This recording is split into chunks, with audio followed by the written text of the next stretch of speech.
Welcome back to Fireside Knicks with your boys Alex and Ryan. Today we're talking about Precious Achiuwa and this Knicks kind of point guard depth that they've created this offseason, turning what I think was a weakness into a strength, in my opinion at least. So we'll discuss that.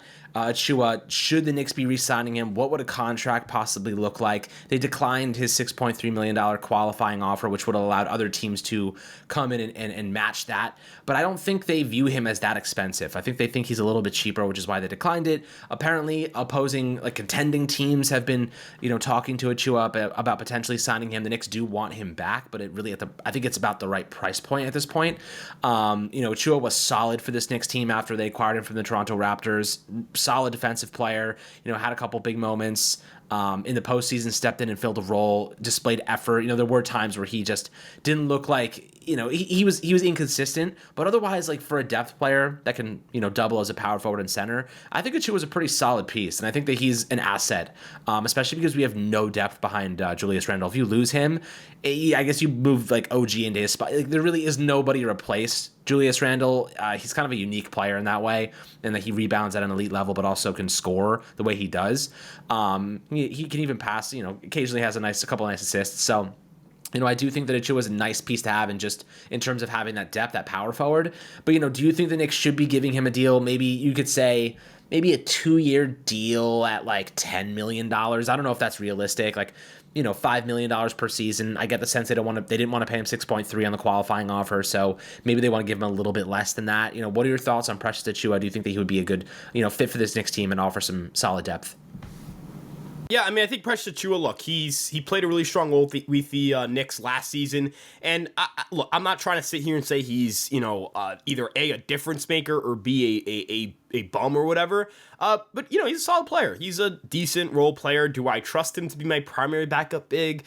Not exactly. It's not ideal, but you kind of have to, not that you have to cut corners at some point, but with the first apron, with the second apron, all that stuff, they have to. The Knicks are not in a situation where they can, the NBA is just not a league where you can get whatever you want, however you want, and have as much depth as you want. You have to sacrifice in some areas, and I'm willing to sacrifice a little bit at the center position, but it's tough because, again, it stems back to how many games am I going to get from Mitchell Robinson?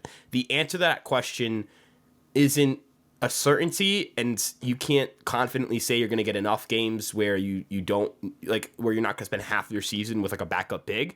That's why we've been talking about our backup big needs to be able to start with this team. Can Precious Achiuwa start? I don't know. I don't. I know he started a few games. Yeah, listen, right? if Precious, so I'll say this: if Precious's contract, stands in the way of the Knicks getting a good backup center, a guy that can really split those minutes with Mitchell Robinson, I'm not for signing Precious Achiuwa.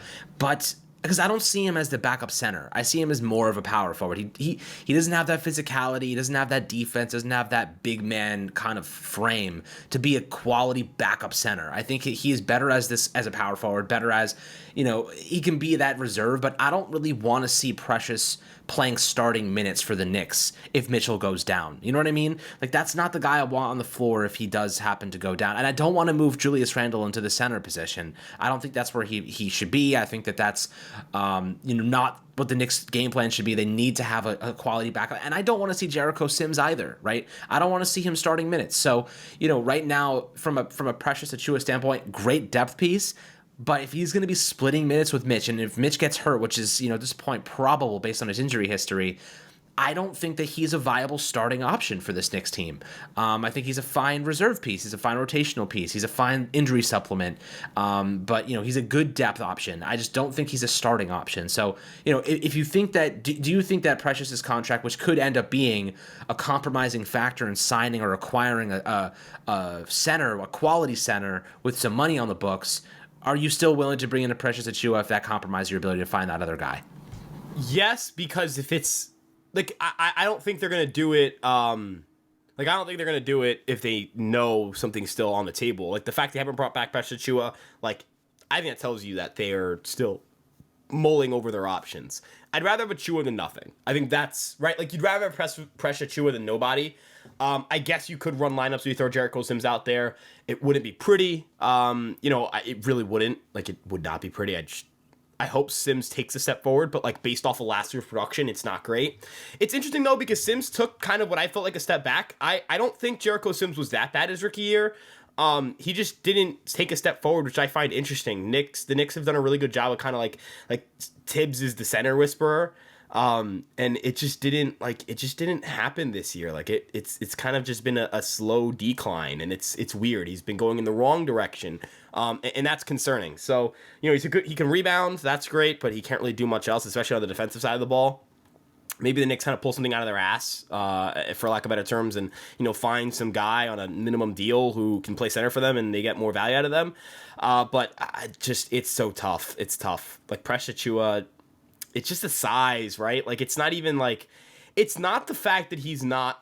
Like, I think he's a quality player. It's just that he's 6'9", and like, how can you reasonably make it work? They have to be creative enough to try. We'll see. We'll see, Alex. Like, I think Precious, I'd rather have him than nobody, but we'll see. No, for sure. I'd rather have him than nobody. I think that's probably the reason they haven't signed him back yet, because they're waiting to see if the right opportunity, bubbles to the surface for that center position.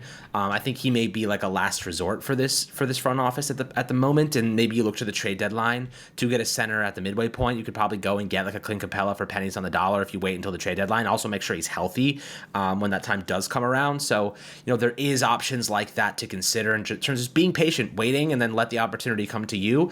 But transitioning over to the next segment here is the backup point guard role. Now, the Knicks did not have a backup point guard last year. They had Miles McBride, who I love Miles McBride, great defender, solid shooter, not a great ball handler, right? You don't really want him playing point guard. You want him being more of a shooting guard, a guy that can spot up in the perimeter, make some tough shots, knock down those threes, and play really, really great defense against opposing point guards or opposing shooting guards. So that's kind of where I see Miles McBride's role being in the future. I don't think you want the rock in his hands. I think you want him being an on-ball defender and a guy that tracks like their best opposing guard, or at least, if the size makes sense, track those guys up and down the floor and post up in the corners and post up on the perimeters and make those shots. I think, and he can be aggressive sometimes driving to the basket too. But his skill set compared to Tyler Kolik's and Cameron Payne's is different, right? I mean, Cameron Payne, solid defender. He shot like 39% from three last year. Solid player, but he is a depth piece, right? He is a true and tried depth piece with over 400 games of NBA experience and over 50 games of postseason experience. So you're bringing a guy over that is going to offer you substantial, kind of legwork and just he's seen so much basketball. He knows what it takes to win. He's been with the Bucks, been with the Sixers. He's been all around the league. So I do like the Cameron Payne signing at $3.1 million. It's nothing really. But Tyler Kolik, and I've talked about him a lot. We've talked about him a lot. A lot of people are like, he's not going to play. He's not going to have a role for him. That's totally possible, but I disagree. I think he has one, and look, his defense is in development. Shooting, we'll see how it translates. But he has one elite trait that is going to translate to the NBA, and it's his court vision. His court vision is straight up phenomenal. Like, he is able to pick out guys in the perimeter, guys in the corner, kick the ball out, rotate the ball, drive. His left hand driving to the basket is elite. He has a couple of traits that will translate. It really comes down to his defense. If he can hold up on the defensive side, I see him playing a lot of minutes. If he struggles defensively and can't rotate and can't get into the right positions, can't fight through blocks, or fight through screens, I don't think that he's going to play a lot. But it really comes down to that concept for me. That variable is defensive efficiency.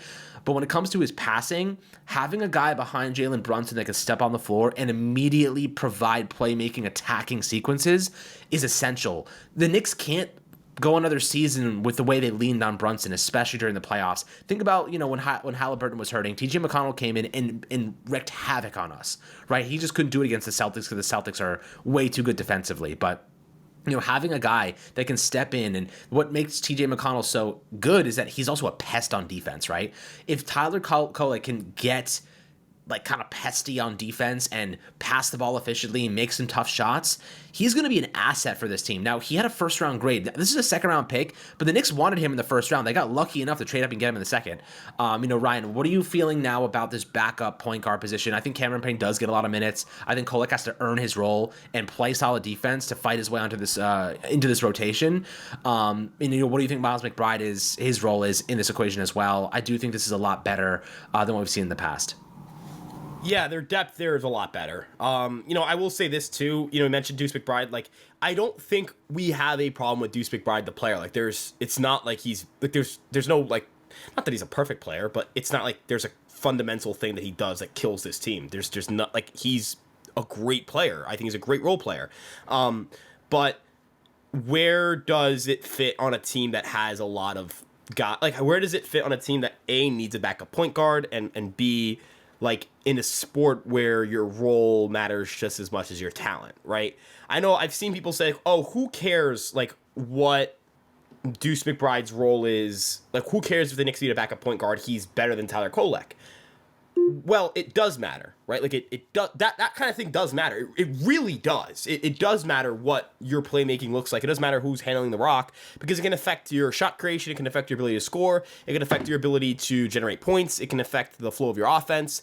That is to an extent important. Now, do I think it's important to let these two players in McBride and Kolek and three players, campaign as well? Is it important to let these three players kind of work in the rotation and kind of cycle through them and see who works and who doesn't work through NBA sample size games? Yes, I think the Summer League is not going to tell you nearly enough. You need to get these guys in NBA games and regular season games, see how the on-court, off-court data works.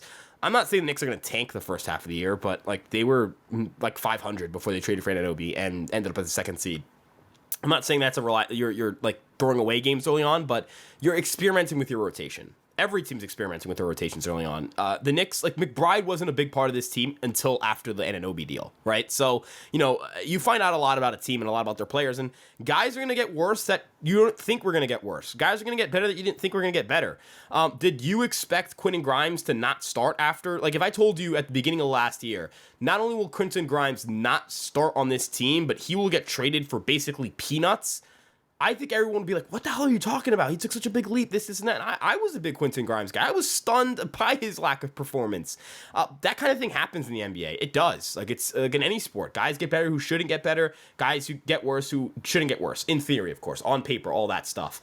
So, you're experimenting. You're going to adjust rotations. It's going to be fluid. Nothing's set in stone. I think that's important. And having depth means you have three guys in McBride, Kolek, and Payne, where, you just need one of them to either A, be as good as advertised, or be better.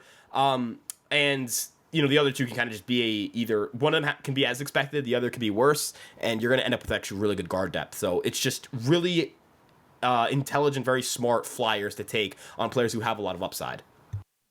Yeah, absolutely. I do think, this depth here is going to make a difference. I do think that having these pieces are essential to the equation. This depth on the team is much better. That was a major problem for the Knicks in the playoffs, was their depth. They really lacked it. They were really leaning on guys that should not have been getting significant minutes. And, the injuries obviously were unfortunate. But I think the health of the starting five also is much better. Aside from Mitch, Randall's last year was an anomaly. He's played 60, 70-plus games for years. Mikal Bridges has never played less than 70 games in 6 professional seasons. Jalen Brunson played 77 games last year. OG Anunoby, he can be spotty, but DiVincenzo's been solid in that regard. He's been mostly healthy. Josh Hart is an absolute workhorse, mostly healthy, plays through injury. Like, this team is going to fight. You know what I mean? This team is going to fight. But what made Boston so good was their ability to lean on their second team to give rest to their primary stars. Jason Tatum, Kristaps got injured. That was unfortunate for them. But Jaylen Brown, Derek White, you see these guys, like, they were leaning on Al Horford and like Sam Hauser and some players who, had to step in and play well. Peyton Pritchard, like, they were getting Tillman, so many good opportunities for these depth pieces to go in and make an impact to keep the starting five healthy. We're going to see a lot of Josh Hart, keeping OG healthy. We're going to see a lot of Devo, keeping, guys like Mikal Bridges healthy, who, obviously doesn't really need that, knowing his health history is positive, but still, you want to make sure these guys are rested. the backup point guard role with Kolek and Cameron Payne is going to be so important. Miles McBride, throw him into that equation as well. Keeping Brunson healthy. These guys need to be, I know Tom Thibodeau loves to run these guys into the ground, but it is not sustainable, especially during the playoffs. You need these guys to be going in healthy. We saw the recipe. Boston's players, they played a lot, but they got rest when they needed them to get rest. You know what I mean? They weren't forced into these games when they didn't need to be forced into. They let their depth pieces win them games sometimes. And I think that's a really important equation that the Knicks have yet to figure out. I think they've built toward that, and they're not done building toward that just yet. There's a couple more pieces to go. But I am really optimistic on this team. I do think they've made some tremendous steps in the right direction. Precious Achiuwa would be a solid depth piece to add to the equation, but I am more interested to see if they can get a quality starting level center to pair with Mitch over Precious. Maybe they get both. That would be ideal. We'll see what happens. Maybe they trade for a player on a really cheap contract, and it makes sense to them to bring back Precious as well. They combine two prices for one. So I do think that is a possibility. We'll see how things continue to progress here, my friends. But as always, make sure to like and subscribe below in the YouTube comment section. Make sure to drop your comments. Always happy to have a good conversation, as you can tell. We've been really active there and building this community, so we appreciate the love and support as always. We'll catch you guys on the next Fireside Knicks episode.